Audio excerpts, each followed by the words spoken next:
Kabanata 541. Naaalala ko na ang Spirit ay isang mamahaling tindahan at bawal ang magsuot ng mga paninda. Mapanghamong tinitigan ni Luna ang mayabang na tindera na nasa harap niya. Okay lang kahit sino pa ang sumubok maliban sa iyo. Umalis ka na o tatawagan ko ang gwardya. Lumapit ang dalawa pang tindera at nagtaka kung taga-saan ang babaeng ito at bakit hindi pa siya umaalis. Ngumisi si Luna sa kanila, iharap mo sa akin ang boss mo. Ang boss namin. Anong problema mo? Sino ka ba sa tingin mo? Nandito ka ba para maghanap ng gulo? Alam mo ba ang pagkakakilanlan ng boss ko? Sino ka sa tingin mo para makipagkita sa kanya? Lumabas ang isa sa mga sales lady at tinawag ang security guard. Guard, pumasok siya dito at naghahanap ng gulo. Pakiusap, ilabas mo siya. Tinitigan ng matangkad na tindera si Luna nang makita niyang pumasok ang security guard. Anong kaguluhan yan? Anong nangyari?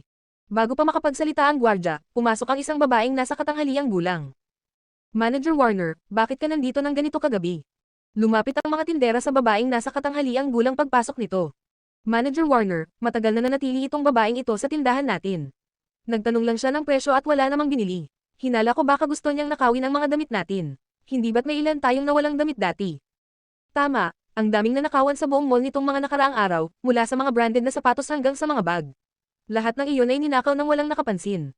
Naiinis na tiningnan ng manager si Luna, pero nang makita niya ito, parang pamilyar ang itsura nito. Teka, galing ka ba sa pangunahing sangay? Sinubukan ng manager na alalahanin. Ilang panahon na ang nakalipas, pumunta siya sa main branch kasama ang kanyang boss para gumawa ng ilang papeles at sigurado siyang nakita na niya ang babaeng ito roon dati. Ang pangunahing sangay. Pangunahing sangay ng Spirit. Nagulat ang mga tindera, bakit may isang tao mula sa pangunahing sangay na naroon sa kanilang tindahan? Baka may gusto siyang bilhin sa tindahan natin dahil narinig niya ang tungkol sa mga diskwento, sabi ng isa sa mga batang babae. Main branch. Paano kung taga main branch siya? Baka mas may kaya pa tayo kaysa sa kanya.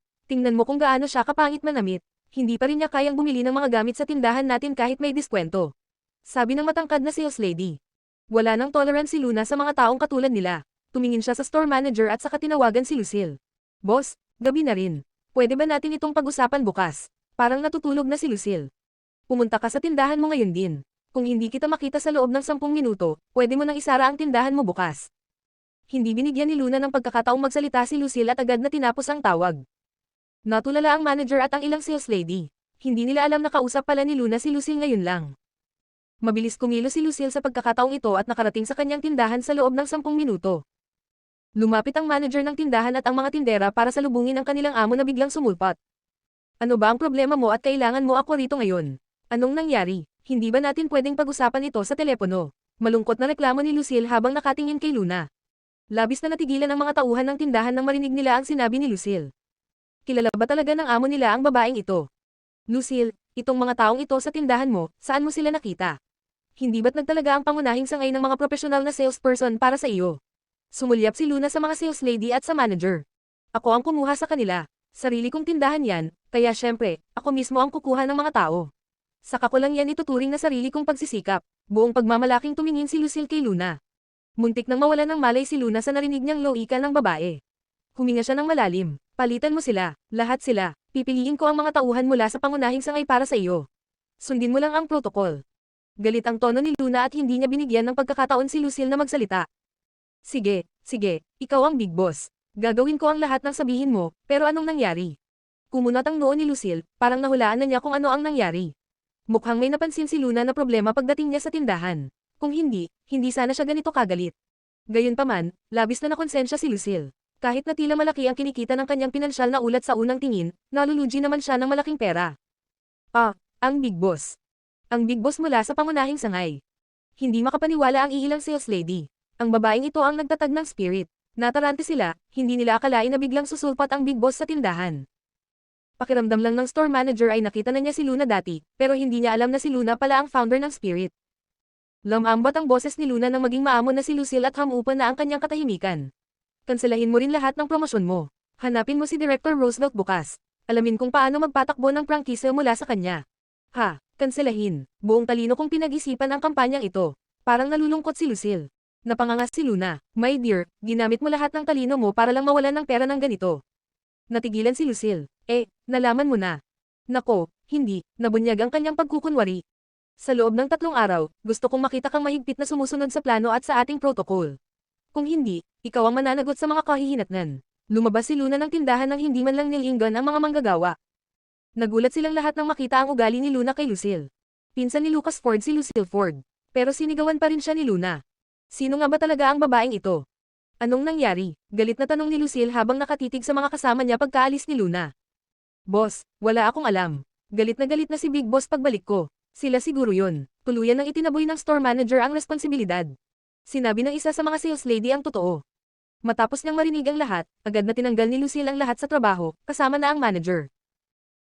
Kabanata 542. Sumakit ang ulo ni Luna pagkaalis niya sa tindahan ni Lucille. Pakiramdam niya ay wala siyang magawa. 6 na franchise store pero ang tindahan lang ni Lucille ang may ganitong kalaking management. Dahil may mapagmataas na manager at salespersons, at may baguhang may-ari, siguradong magsasara ang tindahan sa madaling panahon. Mabuti na lang at nalaman agad ito ni Luna ng maaga. Thud. Habang malalim ang iniisip ni Luna, may biglang dumaan at bumangga sa kanya, dahilan para muntik na siyang matamba. Pasensya na, Binibini, ayos ka lang ba? Huminto ang lalaki at hinawakan si Luna para hindi ito matamba. Umiling si Luna, ayos lang ako. Binibini, mukhang maliksi ka naman. Natuto ka na ba ng martial arts dati? Tiningnan siya ng lalaki ng may matinding interes. Hindi napigilan ni Luna ang pag-ikot ng kanyang mga mata. Saan ba siya nanggaling, at tinawag siyang, Binibini, na parang isang sinaunang matanda. Haha, natutuwa akong maayos ka. Kailangan ko ng tumakas. Ngumiti ang lalaki at lumingon, mas lalong lumapad ang ngiti niya. Tumakas. Ikiniling ni Luna ang kanyang ulo at tinaas ang kanyang kilay na parang nagtatanong. Bago pa man makapagsalita si Luna, maraming yabag ang narinig mula sa likuran. Mga 100 tao ang tumatakbo papunta sa direksyon nila. Sila ba ang mga kaaway mo? Nagulat si Luna. Sino ba talaga siya para habulin ng mahigit 100 tao sa kalagitnaan ng gabi? Haha, tumawa ang lalaki. Hindi ko sila kilala, pero nakita kong mahusay silang makipaglaban sa isa't isa. Matagal na silang hindi makapagpasya kung sino ang panalo, kaya ako na ang bumugbog sa kanila. Sinong mag-aakalang may mga baril pala sila? Haha, kahit gaano pa ako kagaling, hindi ako mas mabilis kaysa sa mga bala. Oh, paano ka pa nabubuhay hanggang ngayon? Humanga si Luna sa walang hiyang ugali ng lalaki. May mga tao na siyang nasaktan at hinabol ng 12 sa kanila, pero nagmamatigas pa rin siya. At naglalaban naman ang mga tao sa isa't isa, kaya bakit pa siya nakialam? Naghahanap ba siya ng gulo? Palem, Binibini, kailangan ko nang umalis. Habang papatakas na ang lalaki, pinigilan siya ni Luna. Sumunod ka sa akin. Hinailan ni Luna ang lalaki at pinilit na ipinasok sa ilalim ng isang SUV. Ikaw, anong ginagawa mo? Nagulat ang lalaki sa kinilos niya. Nakangiting tumingin sa kanya si Luna. Pabor sa iyo ang swerte. Gusto ko ang iyong pagiging mapangahas. At, sa lahat ng bagay na interesado siya. Nagkataong nasa kamay ng lalaking ito ang lahat ng iyon. Tumigil si Luna sa pakikipag-usap sa kanya. Tumayo siya sa harap ng kotse at hinaranggan ang lalaki mula sa paningin ng mga humahabol sa kanya. Maya-maya, naabutan siya ng 12 ng tao. Teka, first senior brother. Nanlaki ang mga mata ni Luna nang makita niya ang isang pamilyar na mukha na nakasuot ng salamin. Ang lalaking nasa harap ay si Mark. Ang mas nakakagulat pa ay hindi lang naroon si Mark, naroon din si Sean sa tabi niya. Paano sila naging magkasama? Little junior sister, bakit ka nandito? Tanong ni Sean habang hinihingal. Second senior brother, tatanungin ko sana kayo, anong ginagawa ninyo? Bakit mo kasama ang first senior brother? Natigilan si Luna. Maaari kayang hanapin ni na Mark at Sean ang lalaking nasa ilalim ng kotse. Sino nga ba talaga ang lalaking iyon at nagtulungan pa sina Mark at Sean para habulin siya? Nako, teka, kanina lang, nabanggit ng lalaking iyon na nakakita siya ng 2 taong nag-aaway at binugbog niya ang mga ito dahil hindi nila matukoy kung sino ang mananalo pagkalipas ng mahabang panahon. Maaari kayang ang mga taong tinutukoy niya ay ang first senior brother at second senior brother. Little junior sister, may nakita ka bang baliw na dumaan? Malamig ang mga mata ni Mark na nakatingin kay Luna nang may pagtatanong mula sa likod ng kanyang salamin. Hindi tanga si Luna. Ang baliw na tinutukoy ni Mark ay malamang na siya rin ang nasa ilalim ng kotse. Pagkatapos ng isang mahirap na sandali ng panloob na pakikibaka, tumanggo si Luna. Saan? Biglang naging alerto sina Mark at Sean habang nakatutok ang kanilang atensyon kay Luna. Dito lang, nilinggan ni Luna sina Sean at Mark. Saan? Lumingon si Mark. Nandito, 2 baliw, nasa harap ko lang. Seryosong tumingin sa kanila si Luna. Ikaw na bastos na bata. May tinatanong kami sa iyo tungkol sa isang seryosong bagay. Bulalas ni Sean. Bumalik ka ng maaga sa bahay mo. Hindi ligtas dito, walang ekspresyong sabi ni Mark. Mas lalo siyang naging mausisa. Sino nga ba ang lalaking nasa ilalim ng kotse at paano siya napansin ni first senior brother? Second senior brother, anong nangyari? Tanong ni Luna. Kanina lang, nakikipaglaro ako ng may pagmamahal sa first senior brother mo nang biglang may isang baliw na sumama at sinabing gusto niya kaming bigyan ng payo. Inawi pa niya kaming 2. Naiinis talaga si Sean. Ano ba yung paglalaro ng may pagmamahal? Dumilim ang ekspresyon ni Luna. Kung gayon, pareho kayong natalo. Talaga bang natalo nito sina Sean at Mark? Nagulat si Luna. Talo si Mark Samson. Talo din si Sean Lee. Parehong, natalo sina Mark at Sean. Medyo nailang si Sean. Hinampos niya ng mahina ang ulo ni Luna. Kalokohan. Natalo ang first senior brother mo, hindi ako. Naiintindihan ko, pero, bakit kailangan mo ng napakaraming tao? Tiningnan ni Luna ang 12 tao sa likuran niya. Kung kaya naman talaga niyang manalo, bakit pa niya kailangan ng mga taong sumusuporta sa kanya? Nandito sila para madali natin siyang mahanap. Wala na akong oras para makipag-usap. Napagtanto ni Sean na may masamang balak ang babaeng ito. Tara na, tumalikod si Mark at umalis dahil nawala na nila ang lalaki. Hindi man lang siya sumulyap kay Sean. Hoy, saan ka pupunta? Hindi pa tayo tapos. Ibalik mo sa akin ang card ko. Sigaw ni Sean sa kanya. Mahal kong second senior brother, kung hindi ka pa magsisikap, malamang hindi ka nahahanapin ng first senior brother dahil parang may mas interesante pang lumitaw. Naalala ni Sean ang baliw na iyon at nalungkot ang kanyang ekspresyon. Umuwi ka na, matatalo ko siya agad sa kaunting pagsasanay lang. Pagkatapos umalis ni na Mark at Sean, pinapatay siya ng kuryosidad ni Luna.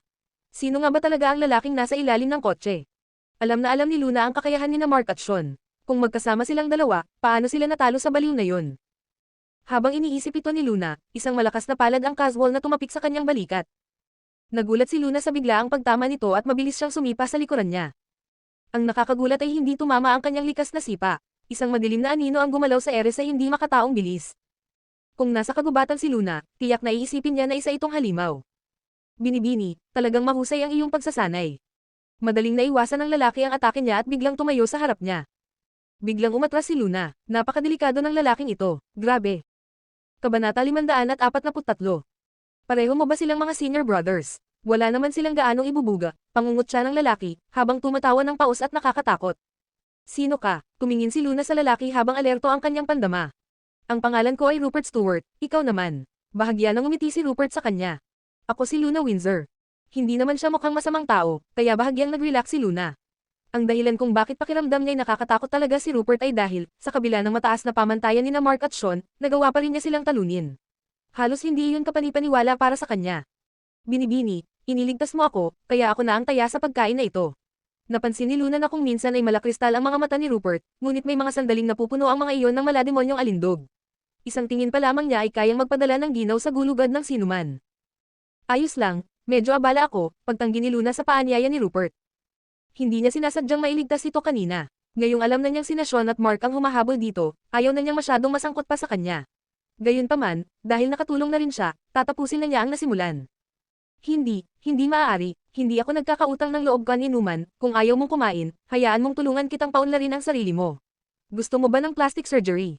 Mahilig gawin ito ng mga babae ngayon sa mukha nila, di ba? Kahit maganda ka na, kaya kitang pagandahin. Biglang naglabas ng pang-ahit si Rupert. Hoy, anong gagawin mo? Nagduda si Luna kung tama ba ang desisyon niyang tulungan siya. Huwag kang mag-alala, nakalimutan kong sabihin sa iyo na isa akong surgeon dati. Isa rin akong fashion designer. Nagtrabaho pa nga ako bilang tagapag-alaga ng puntod. Mukhang seryosong inaalala ni Rupert ang mga trabahong pinagtrabahuhan niya dati. Isang taga-disenyo, kumaibot ang bibig ni Luna. Dati bang designer ang lalaking ito? Oy, di ba sabi mo gusto mo akong bilhan ng pagkain? Tara na.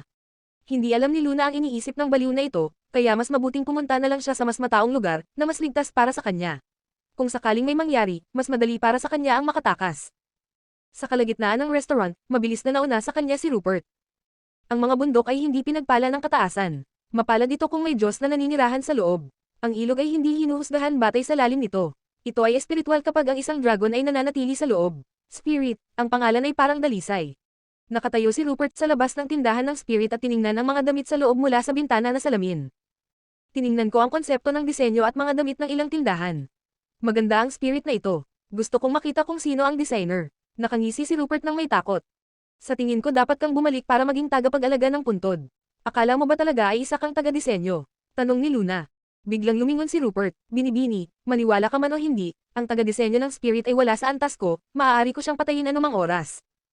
Naniniwala ako sa iyo, pagsang-ayon ni Luna, naniniwala ako na gamit ang iyong pang-ahit, maaari mo siyang patayin anumang oras na gusto mo. Sigurado si Luna na hindi siya matatalo ni Harry sa isang laban. At pakiusap, huwag mo akong tawaging Binibini. Tawagin mo akong Luna, putol ni Luna bago pa siya makapagsalita.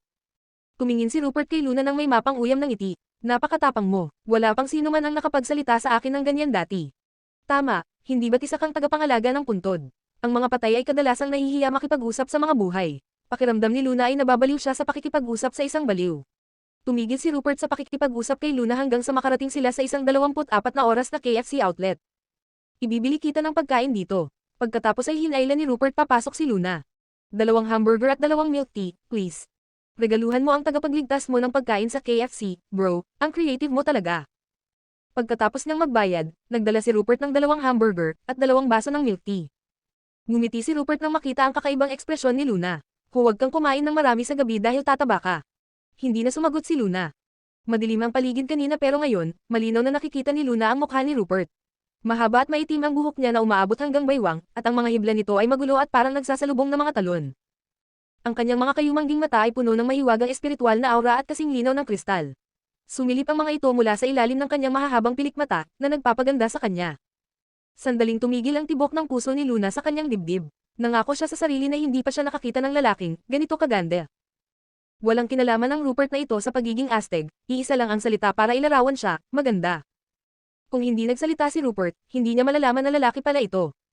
Nagsimulang magduda si Luna sa sarili. Siguro, medyo masyadong panlalaki lang ang boses ni Rupert at isa talaga siyang tunay na babae. Nakatitig lang si Luna sa kanya habang iniisip kung lalaki ba talaga siya o babae. Tumayo si Rupert pagkaraan ng ilang sandali at sinabing, Binibining Windsor, salamat sa tulong mo ngayong gabi kahit na mapanghimasok ka lang. Dapat binigay na lang kita sa kanila, sagot ni Luna. Ito ang aking kontak, Binibining Windsor, kung mayroon kang anumang problema, tawagan mo ako. Pakiramdam ko lang, tila hindi sapat ang isang hamburger at kaunting milk tea para mabayaran ka. Inagaw ni Rupert ang telepono ni Luna at tinawagan ang numero nito para i-save, pagkatapos ay ibinalik niya ang telepono kay Luna. Bago pa man makapagsalita si Luna, tumalikod na si Rupert at naglaho. Hindi mali ang first senior brother at second senior brother. Baliw talaga si Rupert. Parang nagulo ang utak ni Luna matapos niya itong kausapin. Ayaw na niyang makipagkita pa rito. Kinagabihan, pagkabalik niya sa kanyang villa, agad itong nakalimutan ni Luna. Habang malapit na siyang maligo, nakatanggap siya ng tawag mula sa kanyang lolo. Ma'am, ayos lang ako. Mabuti rin ang kalagayan ni Little Treasure. Alam ko, pupunta ako roon bukas. Tinawagan siya ng matanda para ipaalam na isusulat nito ang kanyang testamento bukas at sinabihan siyang kailangan niyang pumunta. Hindi nagulat si Luna. Gaya ng inaasahan, nilapitan siya ni Maximo noong isang araw tungkol sa bagay na ito. Pagkatapos niyang maligo, maagang natulog si Luna. Nabalitaan niyang bumalik na rin ang matagal nang nawawalang Tia Margot. Malamang may bagyo bukas. Kinabukasan, suot ni Luna ang parehong floral dress na suot niya noong cooking show. Kinuha niya ang kanyang bag at nagmaneho papunta sa tirahan ng mga Windsor. Miss Luna, maligayang pagdating. Sinabi ni Elder Master na ipaalam sa iyo na magkita kayo sa silid-aralan pagdating mo. Maaaring dahil sa BMW na minamaneho niya ngayon, o dahil alam nilang ang matanda, na laging may malasakit sa kanya, ay gumagawa ng testamento na sa tingin nila ay makakakuha sila ng kahit anong kalamangan mula sa kanya. Hindi siya kailanman tinawag ng mga katulong na, Miss Luna. Tumanggo si Luna, saka umakyat sa taas. Pagkatapos niyang umalis, hindi na niya kinailangang hulaan pa ang mga sinasabi ng mga taong ito tungkol sa kanya sa likuran niya.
Kabanata 545. Hindi na hinintay pang magsalita si Luna, nagpakita na si Ingrid ng naiinis na ekspresyon. Alam niyang karibal ng spirit ang kumpanya ng kapatid niya, pero sinasadya niyang isuot ang mga damit nila para ay advertise. Lagi ka nalang tumutulong sa mga tagalabas. Nang marinig ito ni Maximo, mabilis niyang sinubukang patahimikin ang sitwasyon at sinabing, ang mga babae talaga. Kapag nakakakita sila ng magagandang damit, binibili nila ito kung gusto nila nang hindi pinapansin ang mga ganoong bagay. Pero, Lil Luna, ang spirit na ito ay talagang sumasalungat sa kumpanya ng iyong kapatid nitong mga nakaraang araw, kaya dapat kang mag-ingat ng kaunti. Kung gusto mo ang ganitong uri ng estilo, hayaan mo na lang ang iyong kapatid na bigyan ka ng ilang damit mamaya. Noong huling pumunta si ate sa tindahan natin para mamili, sinabi ko sa kanya na gusto ko siyang bigyan, pero si ate, hindi natapos ni Snow ang kanyang sasabihin. Gayunpaman, sapat na para punan nina Maximo at Ingrid ang mga patlang ng mag-isa. Puno ng pagkamuhi ang mukha ni Ingrid. Bakit mo siya kailangang pakialaman? Masama ang ugali niya, laging nag-aalala sa maliliit na bagay at nag-aalburuto. Lumalabas na maliit na bagay lang pala para sa kanya ang pag-agaw ng buong buhay niya. Naupo si Luna sa gilid at pinanood silang tatlo na parang nagdadrama at halos matawa siya ng malakas. Patuloy niya itong tinatawag na, ate, ngunit hindi niya alam kung kailan siya nagkaroon nito. Para na silang isang tunay na pamilya ngayon na tila nakalimutan na nila ang pagputol sa ugnayan nila. At pagpapalaya sa kanya sa bahay. Habang pinagmamasdan ang malabong ngiti ng dalaga, na parang tamad at panandali ang pamumulaklak ng cactus sa gitna ng gabi, muling bumagsak ang kontrol ni Yuan sa looika niya, at naramdaman niyang mawalan ng pag-iingat. Nang maramdaman niya ang isang masidhing titig sa kanya, hindi namamalayang lumingon si Luna para tingnan ito. Nang magtama ang tingin ni Yuan sa dalaga, inakala niyang sisubog na ang puso niya. Ginamit niya ang lahat ng kanyang lakas para mabawi ang kanyang kontrol. Sa mahinahong tono, sinabi niya, napanood ko ang palabas mo ilang araw na ang nakalipas. Bumuti na naman ang iyong kakayahan sa pagluluto. Nang sabihin niya ito, hindi maiwasan ni Yuan na makaramdam ng kalungkutan sa kanyang puso. May panahon na natuto itong magluto para sa kanya, ngunit ngayon ay nalaman na lamang niya na mas bumuti ang kanyang pagluluto sa pamamagitan ng isang palabas sa telebisyon. Ngumiti si Luna at sinabing, talaga. Natural lang na hindi niya pinalampas ang damdamin at malabong pagmamahal sa mga mata ni Yuan nang tumingin ito sa kanya. Kung ang lalaking ito ay maaaring maging tapat at mahalin si Snow nang walang pagbabago, maaari pa rin niya itong igalang ng kaunti. Nakakalungkot. May narinig na tatlong katok sa pinto. May tumulak pabukas ng pinto at pumasok. Lumingon ang lahat ng tao sa silid, pagkatapos ay nakita nila si Margot na naglalakad papasok, kalmado at mayabang. Tiyo, hindi tumingin si Margot sa iba at binati lamang ang matanda. Nandito na si Margot. Nang makita ng matanda ang kanyang pamangkin na matagal na niyang hindi nakikita, hindi niya maiwasang makaramdam ng kalungkutan. Kahit papaano, nakaramdam siya ng kapanatagan dahil alam niyang maganda ang buhay nito sa labas. Matapos mag-usap ang dalawa, inilipat ng matanda ang tingin sa mga tao bago sinabing, dahil nandito na ang lahat, simulan na natin. Pagkasabi niya noon, naging seryoso ang ekspresyon ng lahat. Matapos magtinginan, dahan-dahan silang tumayo at naglakad papunta sa mahabang oval na mesa para umupo. Hawak ng abogado ang inihandang testamento at tumayo sa tabi ng matanda na nakaupo sa may yulunan ng mesa. Sa mesa, nakaupo sa isang tabi sina Maximo, Ingrid, Snow at Yuan, habang nakaupo sa kabilang gilid sina Tomas at Ellie. Umupo si Margot sa tabi ni Ellie. Tapos, naiwan si Luna. Dumaan ang mga mata ni Luna sa bakanteng upuan sa tapat ni Yuan, pagkatapos ay hindi pinansin ang babalang tingin ni Maximo at casual na umupo sa tapat ni Yuan, sa tabi ni Margot. Nang makita ni Maximo na nakaupo pala siya sa tapat, dumilim ang ekspresyon ng mukha nito.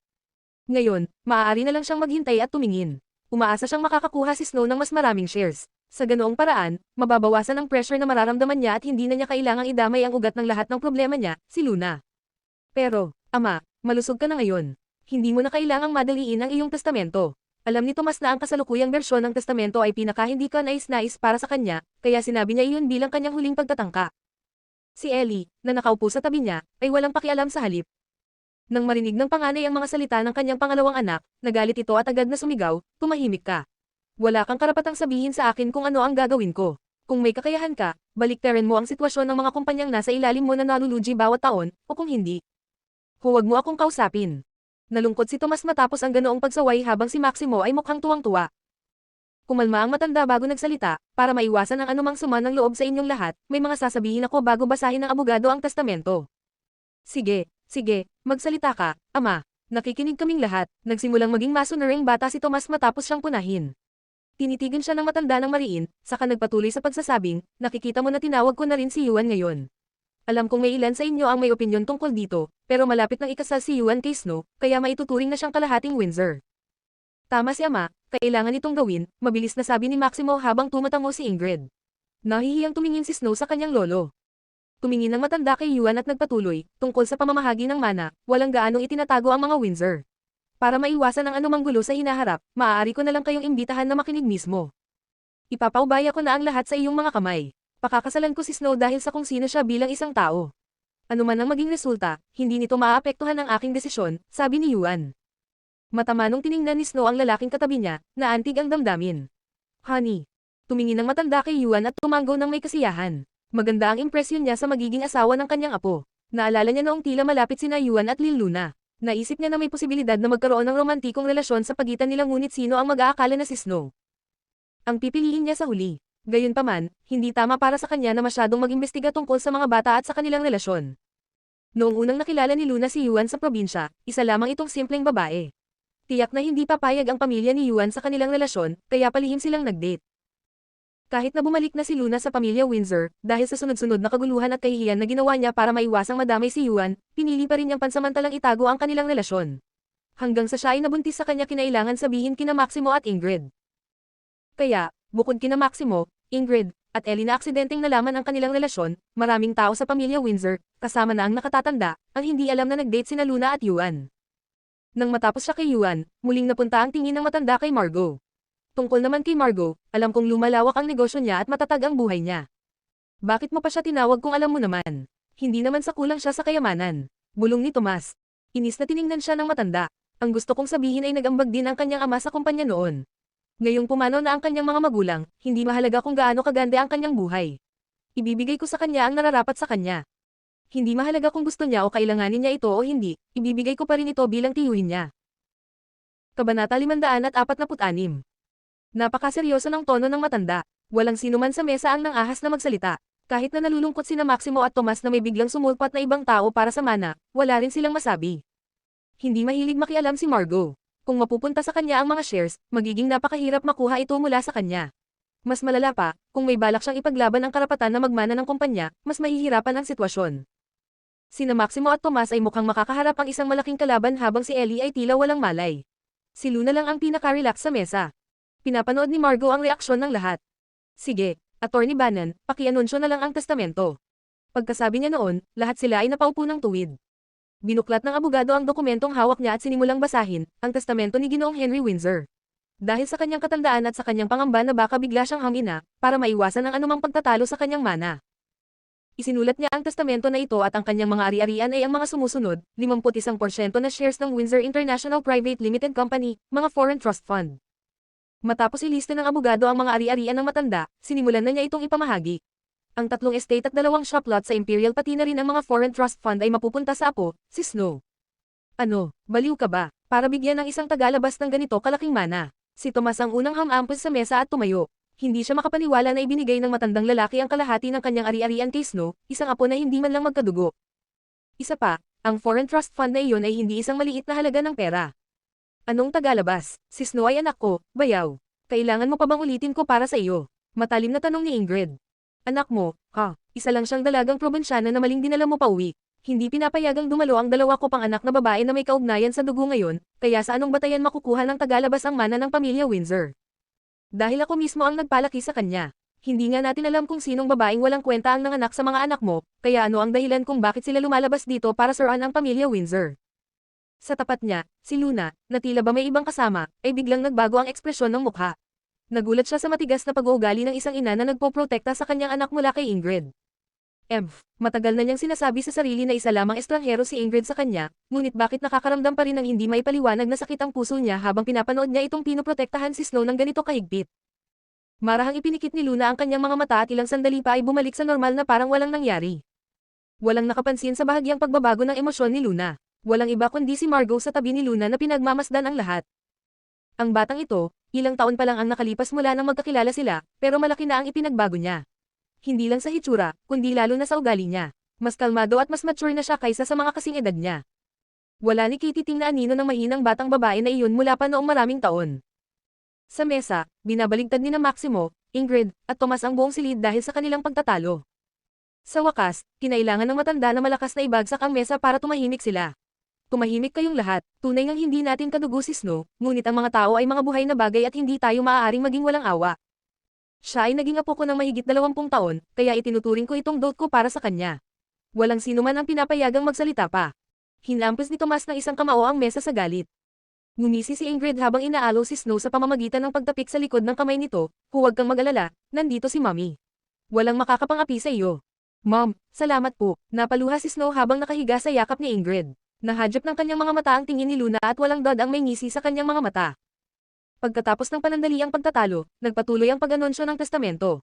Ang natitirang pera at ari-arian ay pantay na hinati sa ilang tao. Nakatanggap din si Luna ng ari-arian sa Springfield City. Ang Springfield City ang lugar kung saan nakatira ang kanyang mga magulang na kumakop sa kanya at kung saan siya lumaki sa nakalipas na 18 taon. Talagang pinag-isipan ng matanda ang kaayusang ito. Pagkatapos noon, ang pinakamahalagang bahagi ang nanatili, ang mga bahagi ng kumpanya. Ito rin ang dahilan kung bakit hindi nag-abala si Tomas sa paggawa ng gulo. Ang mga shares ang pinakamahalagang bahagi. Sa sandaling iyon, mukhang medyo kinakabahan si Snow. Naobserbahan niya ang pakikitungo ng matanda sa kanya kanina. Kung pag-uusapan ang pagbabahagi, hindi naman siya nito trinato ng hindi patas, di ba? Binuklat ng abogado ang pahina at nagpatuloy sa pagbasa ng malakas, ang Windsor International Private Limited Company. Sa kabuuang 51% na shares, ang distribution ay ang mga sumusunod, Maximo 15%, Tomas 6%, Margo 10%, Ellie 10%, Luna 10%. Tapos na ang anunsyo. Pagkasabi ng abogado, biglang tumahimik ang buong silid. Ang katapusan. Tapos na ba ang pagbabahagi ng testamento? Matapos ay anunsyo ang pamamahagi ng mga shares, nakahinga ng maluwag si Tomas. Kahit na may 15% si Maximo, sa panig niya, aabot sa 16% ang kabuuang bahagi nila ni Ellie, na may higit na 1% kaysa kay Maximo, kaya paano siya hindi magiging masaya? Kahit na nakatanggap din si Luna ng 10%, dahil sa hindi magandang relasyon niya sa kabilang panig, tiyak na hindi niya ibibigay ang kanyang mga shares kay Maximo. Gayunpaman, hindi niya inaasahan na makakakuha rin si Margo ng hanggang 10%. Bilang tunay na anak ng nakatatanda, 6% lamang ang nakuha niya, kaya medyo nainis siya. Isang komplikadong ekspresyon ang makikita sa mukha ni Maximo habang nakatingin kay Luna. Kahit siya ay hindi maiwasang hindi aminin na mahalaga ang karanasan. Ang paraan ng pamamahagi nito ay talagang lubos nitong pinagbuklod ang lahat sa isa't isa. Walang sinuman ang maaaring makaimpluwensya sa sinuman. Ang unang nagsalita ay si Ingrid. Tapos ka na bang magbasa? Kumusta naman si Snow? Kahit gaano pa ito pinipigilan ni Snow, hindi niya maiwasang mamatlas sa sandaling iyon. Hindi niya akalain na walang iniwang bahagi ang matanda para sa kanya. Isa ba itong paraan ng pagsampal nito sa kanya sa harap ng buong pamilya Windsor? Kahit na naroon si Yuan. Paano siya mananatiling marangal kung kasal na siya sa pamilyang Sullivan? Kanina, may mga sinabi pa siyang mapagpanggap tungkol sa mga pinahahalagahan at ugnayang pampamilya. Ang sanggit na matandang ito, ang tuso niya. Ngumisi si Tomas, hindi ba't naibigay na ang lahat ng dapat ibigay? Ano pa ang gusto mo? Hipag, hayaan mong payuhan kita na bilang isang tao, huwag kang masyadong sakam. Aba, hindi mo pwedeng basta-basta alisin si Snow. Kahit 1% lang ng shares. Ano ang ibig sabihin nito? Hindi ba't bahagi ng pamilya Windsor si Snow? Kahit ikaw mismo ang nagsabi niyan, Ama. Ang mga tao ay mga buhay na nilalang at hindi tayo maaaring maging walang awa. Si Snow, kahit papaano, ay naging apo mo sa loob ng maraming taon. Pinapadismaya mo kami sa pagtrato mo sa kanya ng ganito. Galit na sabi ni Ingrid. Habang ipinapahayag ni Ingrid ang kawalan ng katarungan sa sitwasyon, biglang may narinig na mahinang tawa mula sa isang sulok. Agad na tumingin ng masama si Ingrid kay Margo. Margo, maging prangka ka lang kung may sasabihin ka. Hindi mo kailangang maging kakaiba. Dahil ikaw mismo ang nagsabi niyan, hayaan mo akong maging prangka. Kabanata 547. Bahagyang umayos ng upo si Margo, saka tumingin ng diretso kay Ingrid. Hipag, sinasabi mo bang nadismaya ka dahil kay Tio gayong ikaw naman ang labis na nakakadismaya? Anong sinasabi mo? Kumunat ang noo ni Ingrid. Ayos lang kung hindi alam ng mga tagalabas, pero lahat ng nakaupo sa silid na ito ay malinaw na si Snow ay isang ampon lamang habang si Luna ay iyong tunay na anak. Siya ang may kadugo sa pamilya Windsor. Maliban na ipamahagi ni Tio ang kanyang mga bahagi kay Luna. Hindi ko sinabing mali para kay ama na ibigay kay Luna ang kanyang mga bahagi. Karapatan niya iyon. Ang tanong ko lang ay kung bakit walang nakukuha si Snow. Sagot ni Ingrid. Nanunuya si Margo, kung gayon, pag-usapan natin kung bakit hindi ipinamamahagi ang mga bahagi kay Snow. Si Snow ay isang ampon lamang na anak na hindi sinasadyang dinala pa uwi mula sa ospital, ngunit nasiyahan siya sa isang marangyang buhay sa loob ng 18 taon na dapat sana ay kay Luna. Matapos mabunyag ang katotohanan, hindi na siya bumalik sa kanyang orihinal na tahanan at mga tunay na magulang. Sa halip, nanatili siya sa pamilyang Windsor at hawak ang pangalan ng isang ginang ng mga Windsor.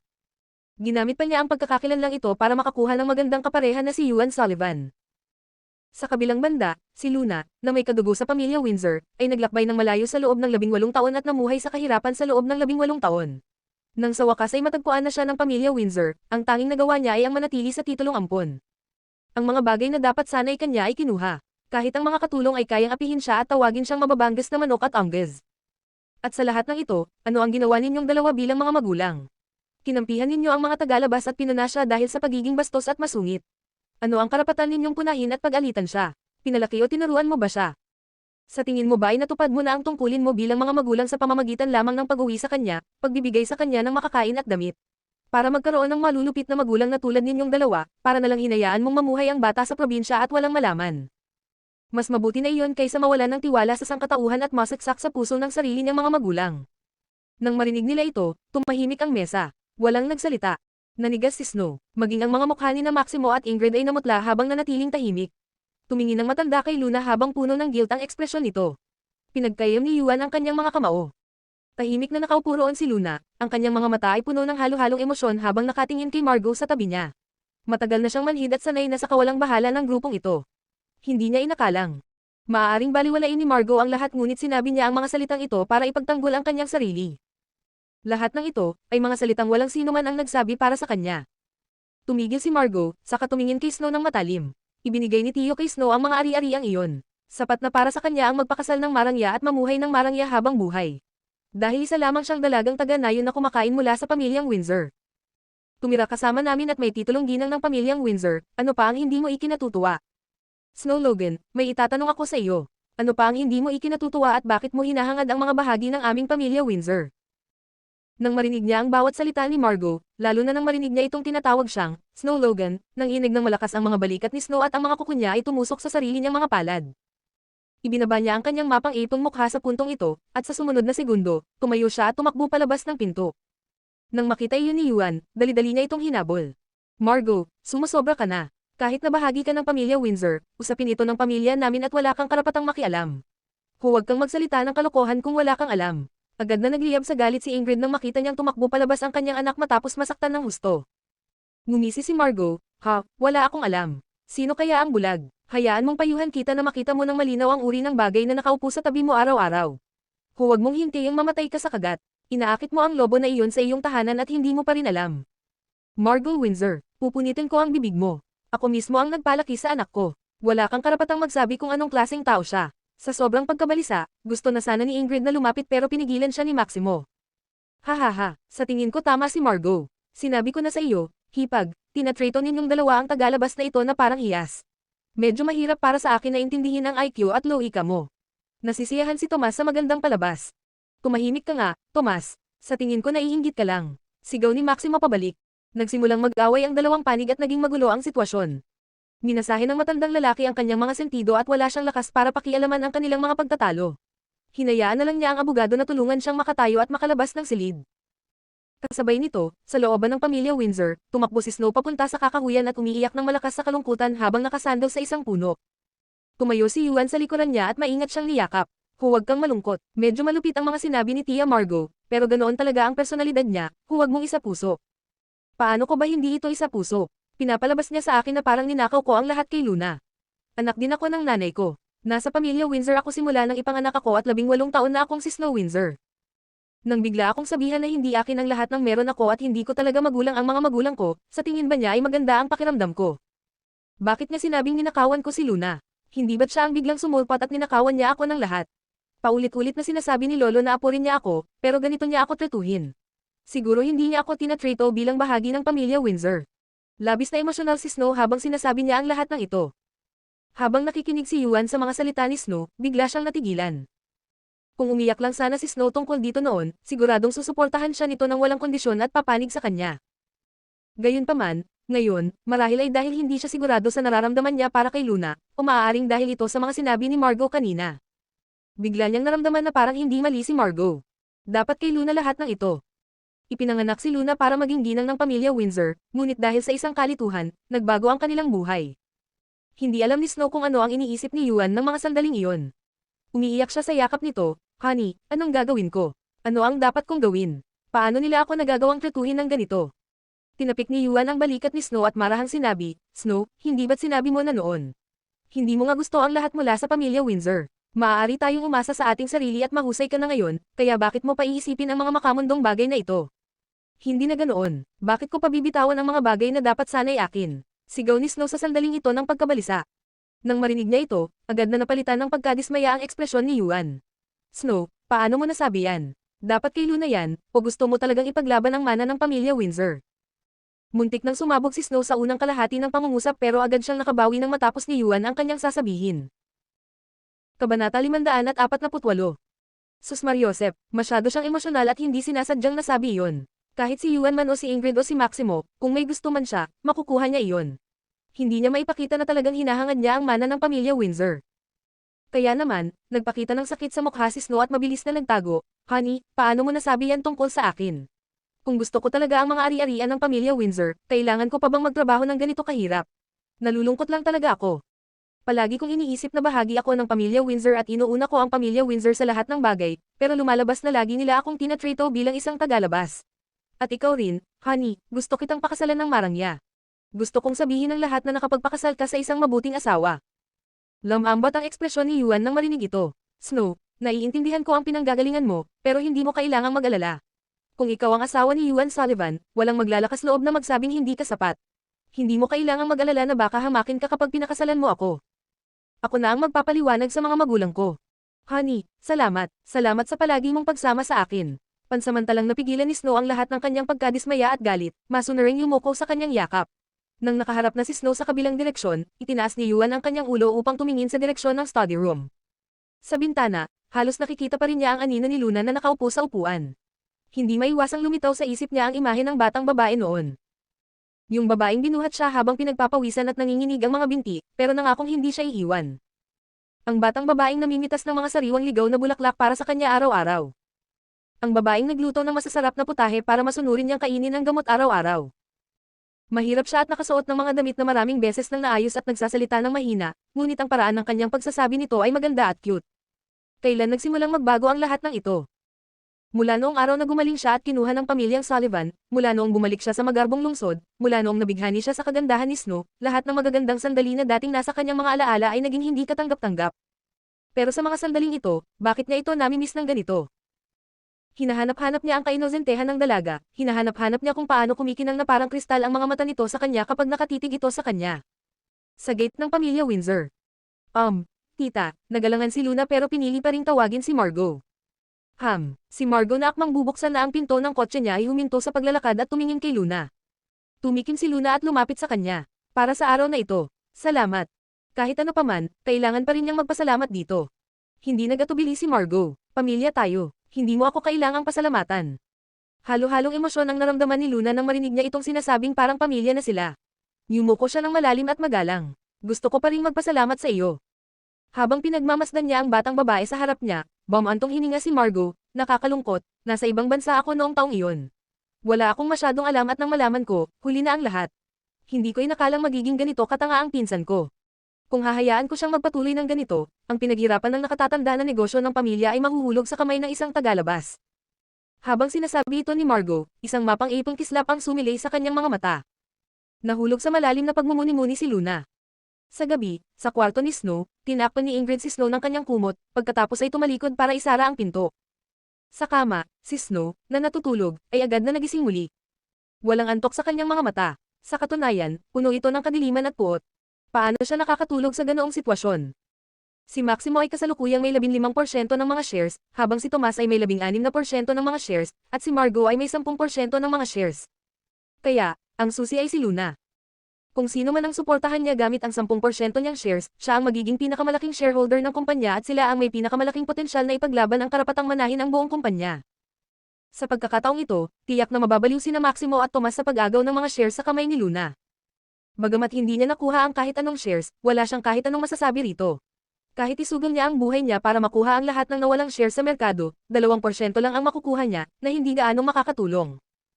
Walang duda na mahirap pakisamahan si Margot, kaya walang paraan para makuha nila ang mga shares mula sa kanya. Ang susi ay ang mga shares na nasa kamay ni Luna. Malinaw na umaasa siyang makukuha ni Maximo ang mga shares ni Luna at mabili ang kumpanya. Pero, kung may ipapalit si Maximo kay Luna para sa 10% na iyon, tulad ng pagpapauwi sa kanya o kahit na ihayag sa publiko ang kanyang pagkakakilanlan, tapos na ang lahat para kay Snow. Ang bagay na ito ay isang pangunahing prioridad. Kailangan niyang magkaroon ng matibay na pundasyon para makalimutan ni Maximo ang ideya ng pag-anunsyo ng tunay na pagkakakilanlan ni Luna. Naisip agad ni Snow ang pamilya Smith. Gayunpaman, hindi sinasadyang narinig niya si Ingrid na nakikipagtalo kay Maximo sa orihinal na tahanan ni Ingrid. Pinagbawalan ni Ingrid si Maximo na makipag-ugnayan sa pamilyang Smith. Sa katunayan, matatag siya tungkol dito. Kaya nga hindi siya nang ahas na angkinan ng anumang koneksyon sa pamilyang Smith, ngunit ngayon ay wala na siyang pakialam. Kailangan niyang samantalahin ang pagkakataong ito. May paraan din siya para harapin si Ingrid. Isa pa, nauna nang pumunta si Molly kay Luna, kaya kailangan niyang bilisan ang plano niya. Gayunpaman, ang isang babaeng tulad ni Molly ay mahirap makuha ang pabor. Base sa nangyari bago ito, tila malapit sina Luna at Molly at hindi siya sigurado kung may nasabi ng masama si Luna tungkol sa kanya. Nang maisip niya ito, nanliit ang mga mata ni Snow dahil sa puot. Kung hindi lang dahil sa pagsira ni Luna noong nakaraan, pwede sana niyang ibigay ang mga damit kay Molly na siyang magsusuot ng mga damit ng history sa internasyonal na piging. Sa ganoong paraan, konektado sana siya kay Molly at malaki ang maitutulong ng kumpanya niya.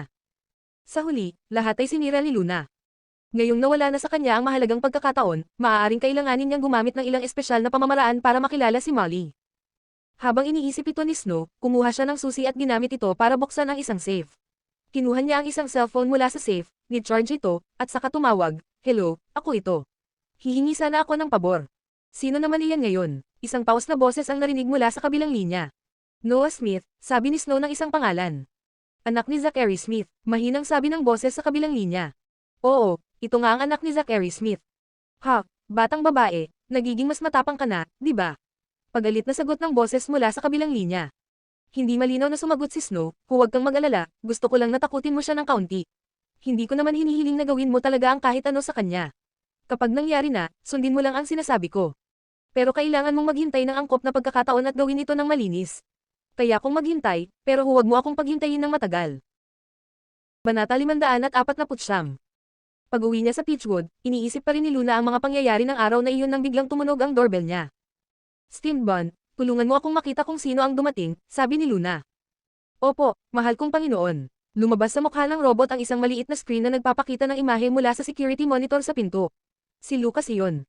Nang makita ni Luna na si Lucas pala iyon, agad siyang tumayo para buksan ang pinto.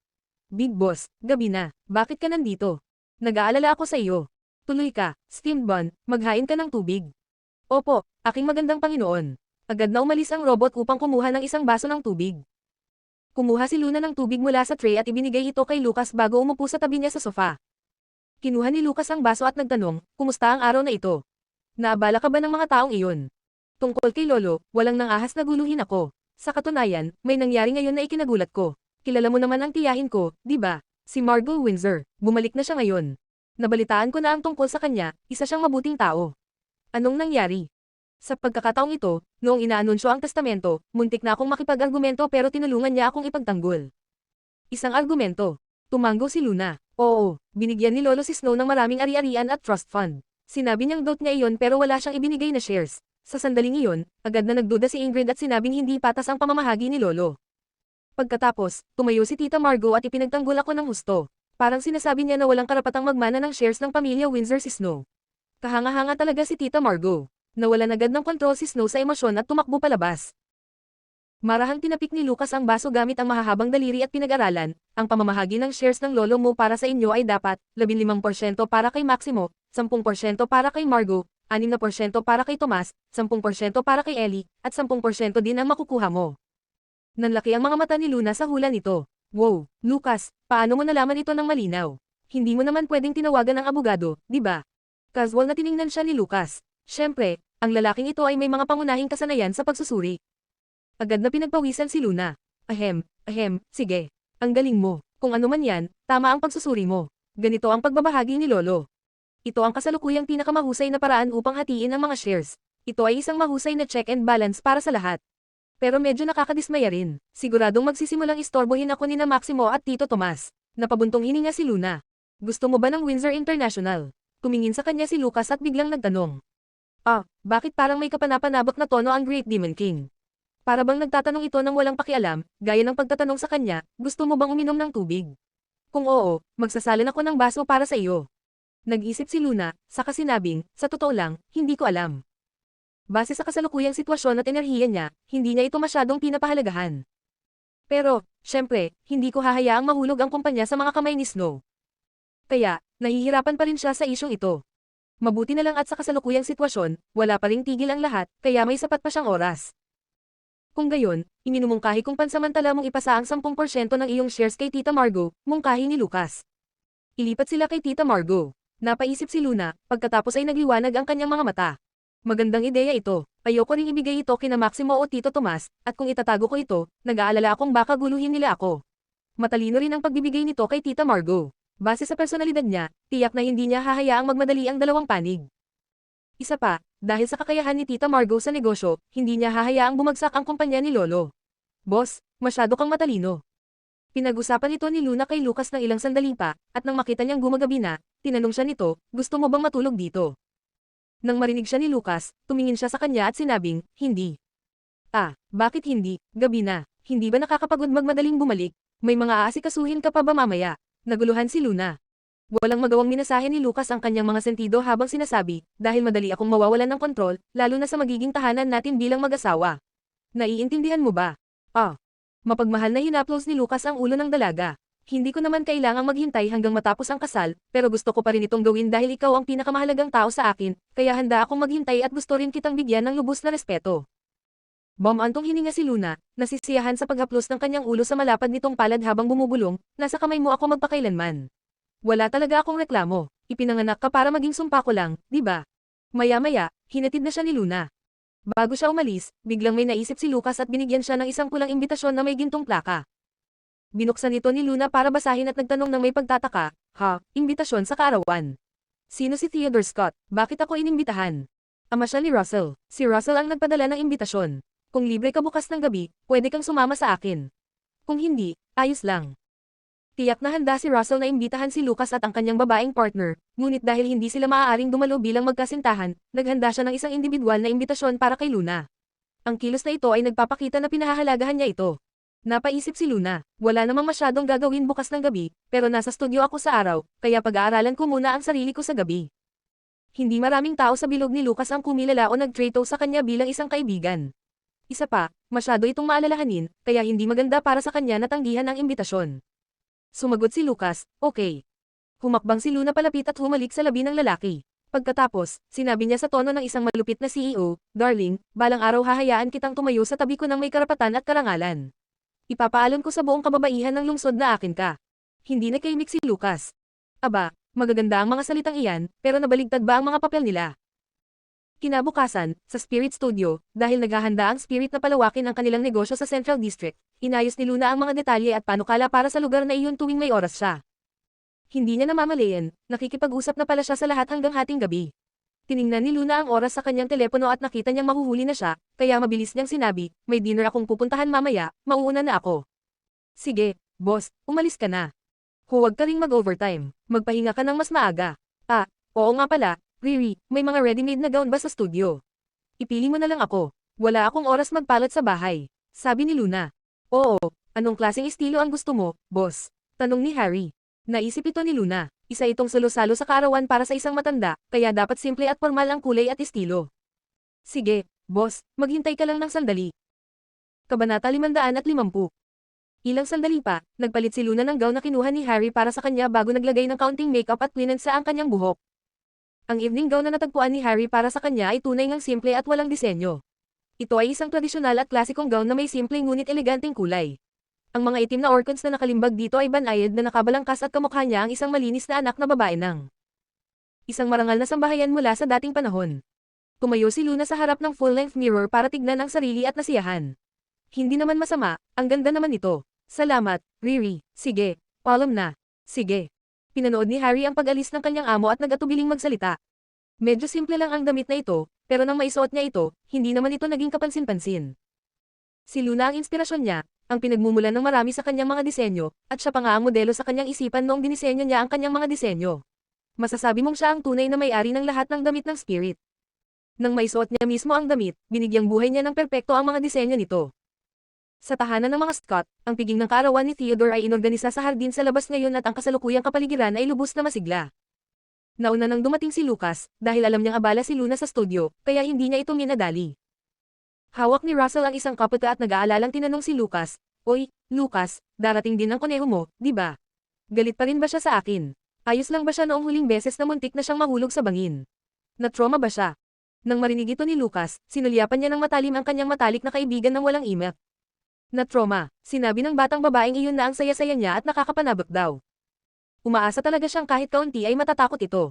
Sa ganoong paraan, mas magiging maingat ito. Hindi alam ni Russell ang ibig sabihin ng sulyap ni Lucas. Habang kinakausap niya ito, isang pamilyar na balangkas ang lumitaw sa pinto. Iniabot ni Luna ang kanyang imbitasyon sa gwardya sa gate bago marahan na pumasok.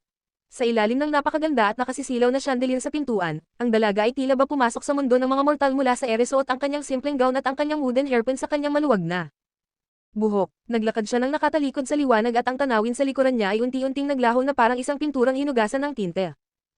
Hindi lang kasya sa kanya ang damit, ang kakaibang talento ni Luna na kayang baguhin ang sarili niyang espiritu ang nagpabago sa paligid niya gamit ang gown na suot niya.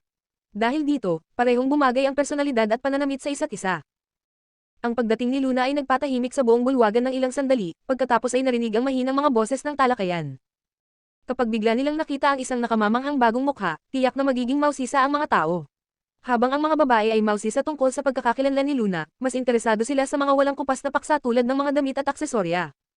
Kaya naman mabilis na napansin ng maraming tao ang gown ni Luna. Sino yung babaeng pumasok lang? Mukha siyang isang kilalang babae. Ang ganda-ganda ng gown na yan. Mukha siyang napakakarismatiko. Alam ko yung gown na yan. Spirit piece yan. Nakita ko na yan sa butik dati pero hindi ko binili dahil sa tingin ko ay napaka-ordinaryo lang. Sino ang mag-aakala na magiging ganito kaganda yan kapag nasuot na? Pinagsisisihan ko talaga na hindi ko binili yan. Hindi naman pangit ang mga piyesa ng spirit. Gustong-gusto ko rin ito, pero ang pinakamahalaga ay kung sino ang nagsusuot nito. Habang mas simple ang itsura ng mga damit na ito, mas napipili nito kung sino ang nagsusuot nito. Tama ka. Pagpasok ni Luna at paglingon ni Lucas, humanap siya ng isang sulok para maupo. Isinabot ni Russell ang kanyang braso sa mga balikat ni Lucas at hindi napigil ang magsulat, dalawang mukha ng Zorro, cute na maliit na kuneho, eksperto sa pagbaril, kaibig-ibig na katulong, mandirigma, anak ng maharlika, hoy. Ilang mukha mayroon ang maliit mong kuneho. Sa wakas alam ko na kung bakit ka nabibighani sa babaeng ito. Nagiging ibang tao siya tuwing nagbibihis siya ng maayos. Pakiramdam mo ba ay nagpapalit ka ng kasintahan araw-araw? Sumagot si Lucas, gusto ko siya kahit ano pa ang hitsura niya. Biglang naging madamdamin ang biro ni Russell nang sabihin iyon ni Lucas. Parang tinamaan si Russell ng palaso sa dibdib. Bro, napansin ko na simula nang makipag-date ka, halos maging love guru ka na. Hindi ko alam noon pa. Akala ko mababa ang EQ mo. Nako, masyadong pangkalahatan ng estratehiyang ibinigay mo sa akin kanina. Hindi mo ba ako maaring turuan ng mas detalyado pang mga trick kumpara sa mga nakakairitang salitang binitiwan mo lang? Kumusta si Becky? Biglang tanong ni Lucas. Antong hininga si Russell, nilinaw mo naman yan noong nakaraan. Base sa personalidad ni Becky, siguradong susuko na siya. Hindi siya yung tipo ng babaeng kakapit at mangungulit. Nakipagkwentuhan pa si Russell kay Lucas ng ilang sandali, pagkatapos ay binati si Luna bago nag-aliw sa ibang mga bisita. Sa huli, maraming tao sa piging ang nagtanong sa kanya tungkol kay Luna, maging ang matandang lalaki nito ay nakatingin sa kanya. Russell, kaibigan mo ba ang babaeng iyon? Tanong ni Theodore. Oo, bakit? Hindi ko inakalang magkakaroon ka pala ng ganitong klaseng kaibigan. Malungkot na tiningnan ni Theodore ang kanyang anak. Dad, paano mo nagagawang pagsalitaan ng ganito ang sarili mong anak? Kailan mo siya liligawan at gagawing kasintahan mo? Biglang tanong ni Theodore. Dinura ni Russell ang kanyang inumin sa kanyang baso at nagsimulang umubo ng malakas. Halos mamatay siya sa gulat sa sinabi ng kanyang ama. Dad, huwag mo akong takutin. Kumunat ang noo ni Theodore sa kanya. Huwag kang gumawa ng isyu sa wala. Paano kita tinakot? Sabi nga ng kasabihan, makikita mo ang mga pinahahalagahan ng isang tao sa pamamagitan ng kanilang hitsura. Nakikita kong hindi naman masama ang babaeng ito. Mahinahon siya at magalang. Dahil magkaibigan kayong dalawa at masayang nag-uusap kanina, bakit hindi niyo na lang ituloy? Malapit ka nang umabot sa edad 30. Kahit si Lucas ay may kasintahan na, kaya hanggang kailan mo pa balak magloko? Mukhang mas gugustuhin pang mamatay ni Russell. Dad, may sasabihin ako. Kaarawan mo ngayon, hindi ba pwedeng makipag-usap ka na lang tungkol sa mas masayang bagay? Kung gayon, may magagawa ka ba para mas mapasaya ako? Saang pamilya galing ang babaeng yan? Kung wala kang sasabihin, matutulungan kitang mag-propose ng kasal. Kung ikakasal ka ngayong taon, dapat ay makapagsilang na siya ng isang masiglang sanggol sa susunod na taon. Halatang excited si Theodore sa pag-iisip na magkaroon ng mga apo. Dad, mahal kong ama, huwag ka nang magbiro, siya ang kasintahan ni Lucas. Sa wakas ay hindi na nakapagpigil si Russell at napabulalas. Natigilan si Theodore. Ano, iyan ang kasintahan ni Lucas. Kinurot ni Russell ang pagitan ng kanyang mga kilay. Oo, kaya maaari bang tumigil ka na riyan? Bukod pa roon, may ibang laman na ang puso ko. Ngumisi si Theodore, mataas ang pamantayan ng taong nasa puso mo. Magugustuhan ka kaya niya? Dad, anak mo ba talaga ako? Mataas ang standards niya pero hindi naman ako ganoon kababa, okay. Kamakailan lang ay nagsusumikap na siyang ligawan ang kanyang love interest. Tumingin si Theodore sa direksyon ni Luna at bumantong hininga ng may panghihinayang, wala kang kwenta. Wala ka pang ang kasintahan hanggang ngayon. Hindi nakapagsalita si Russell.